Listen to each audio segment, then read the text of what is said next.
Hello everyone, how's it going? In this video I'll be showing you how to get early access to FC24 on your PlayStation. So if you've got a PS4 or a PS5, this will work for both consoles.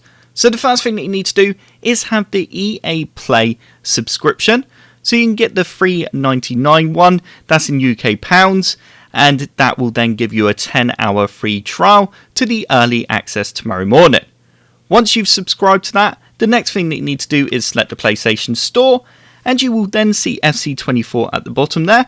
But if you don't panic, because all you need to do is simply go across to search, select search, and then just click onto the box. I said click because I'm so used to PCs. But anyway, type FC and then space 24, and then you're just going to want to go enter on that, and then select the first option. Once you've selected FC24, you are then going to see Game Trial. All you need to do is simply select Game Trial, and you will then be able to sign up if you haven't already done so to EA Play, and if you have, then you will then be able to install the game. It really is that simple.